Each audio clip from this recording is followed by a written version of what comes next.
maging public liars sila. May pinag-aralan naman sila, nag-graduate sila sa mga universidad.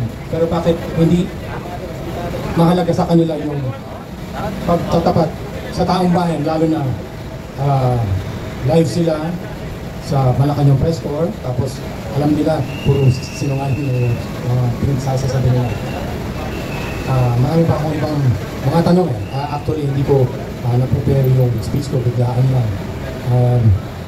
Isa sa mga tanong na nasa isipan ko is that si dating Pangulong Duterte ay wala naman talagang naging kaso dahil dinismiss ng Supreme Court, pero bakit ang tagal niya dun sa ICC So ang natanong sa aking isipan is hindi ba yung illegal detention ay sobrang tagal na dun sa Hague, tapos hanggang ngayon hindi pa ma-prove nila yung accusations at kukumarog pa rin sila ng ebidensya at yung sino ba yun, si Conte, yung attorney Conte Uta. Bakit sa nilaki-laki ng bunganga niya, yung ebidensya, bakit wala? Diba? Makakagigil. Ano ba? Okay, so ngayon, alam na ng ICC na na-drop na yung case against P. Duterte tungkol sa EJK. So anong ginagawa pa rin niya dun sa The Hague? Bakit?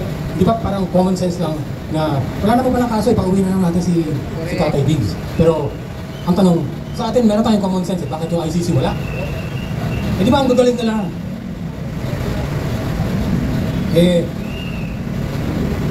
Mga judge sila, tsaka international lawyers, may pinag-aralan sila, pero pagdating sa common sense, wala.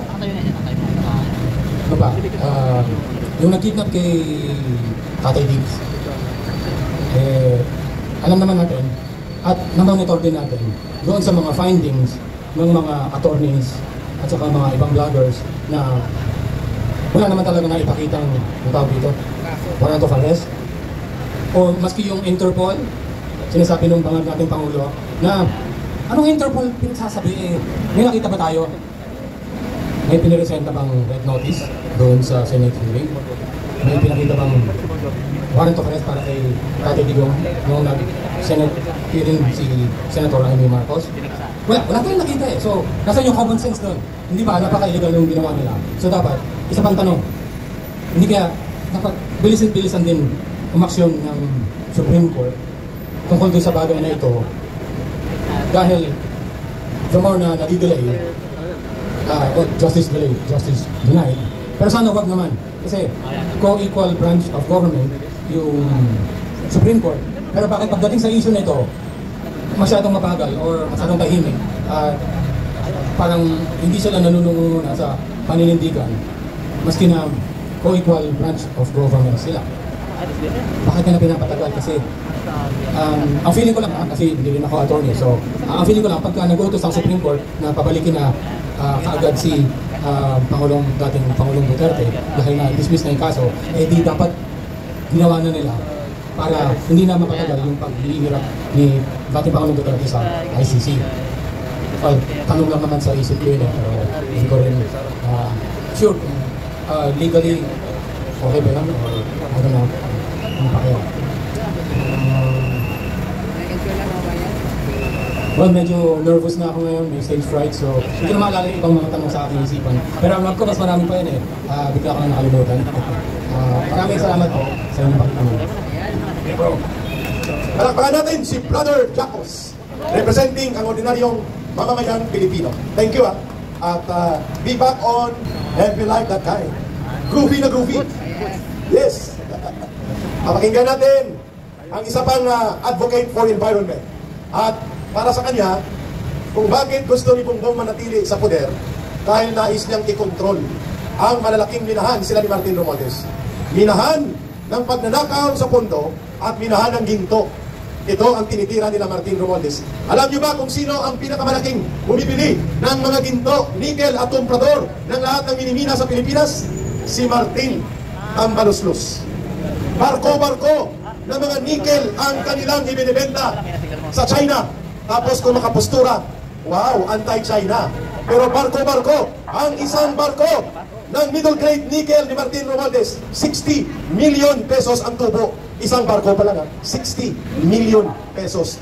Malinis yun. Siya na rin ang may-ari ng Benguet Mining. Siya na rin halos ang nagkokontrol ng Felix Mining. Wow! So si Martin Romualdez ay wala sa poder bilang presidente, pero nagagamit niya ang poder ni Marcos sa pag-abuso sa ekonomiya at patrimonya ng buong bansa. Yan ang undeniable truth. Si Lisa Araneta, hindi elected official, pero ang poder ni Marcos, nagagamit niya ng kanyang kapatid na si Martin Araneta para lumaganap ang sindikato sa agricultural smuggling, cartel at hoarding ng bigas, asukal, sibuyas, at pati na sa mga transaksyon sa Bureau of Customs. Hindi siya presidente, pero dahil presidente si Marcos, nagagamit niya ang poder ni Marcos. Ganon din kay Romualdez. Pakinggan natin, kaya dapat, ang unang mag-resign, tanggalin mo ang ulo, lahat sila babagsak. At sino ang ulo na walang utak, pero kriminal ang diskarte? Si Marcos. Matatanggal si Marcos sa poder, ang sindikato ni Lisa at ng kapatid niya matatanggal din. Ang sindikato ni Martin Romualdez matatanggal din. At lahat ng mga magnanakaw sa DPWH at iba pang sangay ng gobyerno, pag wala si Marcos, lahat sila matatanggal. Ayaw nilang pumalit si Sara Duterte dahil ipapakulong sila lahat. Iyon ang dahilan. Makukulong talaga sila. Kung mahirap arigluhin si Rodrigo Duterte, dobling mahirap arigluhin si Sara Duterte. Yan ang totoo, kaya takot sila kay Sara Duterte. Mahirap po arigluhin ang isang Sara Duterte pag siya ang naging presidente. Ang mga magnanakaw, ang mga terorista, ang mga droga, ang sindikato, at mga mandarambong, ang mga fixer, wala, lahat yan ubos. Kaya ayaw nila kay Sara Duterte. Yan lang naman yun. Lahat ng ayaw kay Sara Duterte ay gustong manatili ang sindikato at kriminal na gobyerno ni Marcos dahil pinapakinabangan nila. Yan. So pakinggan natin ang naturalist at natural environment advocate protector. Siya na magpakilala ng kanyang sarili at bibigyan natin siya ng pagkakataon dito sa panawagang Marcos resign! Marcos alis dyan! Bangon! Sambayan ng Pilipino.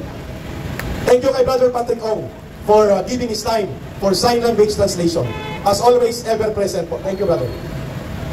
Magandang hapon, magandang araw, magandang gabi. Maraming salamat po kay Eric. Ako po si Kapitan Rene Mantarin. Ako po ay taga-Bungabong Oriental Mindoro. Ako po ay retirado kapitan ng barko merkante sa ibang pang-overseas po. Noong 20 lang ako tumigil. Ako po ay nagsimulang maging environmentalist. Ipinagkalaban ko po ang problema dun sa bayan namin dahil mali po ang ginagawa ng DPWH. Mali. Malulubog kami sa baha. No? So hanggang sa ako po ay nanaliksik ng sariling sikap. Kaya ako po ay naging naturalista. Alam po ninyo, yung naturalista, mas pataas po ang antas ng kalaman ng naturalista sa environmentalist. Kaya po ang mga ilalahad ko dito ay kinukuha ko po ang atensyon ng mga environmentalist na kung mali ang aking sasabihin dito ay magtuos tayo kay Architect Palafox, sa mga taga-UP Marine Scientist at mga sila Rodolfo Siringan, no? Na patutunayan ko na mayroong malaking pagkakamali ang nangyari sa pagpapatupad ng flood control na yan, no? Ay papatunayan ko sa inyo. Mapapansin nyo ba na wala nang lunas-lunas ang baha? Sa isang taon gumagastos sila ng 316 billion pesos. Ilang taon na yan, no? Matagal na sa Senado, halos 3 taon, araw-araw sinasalang ang DPWH, no? So, didiretsahin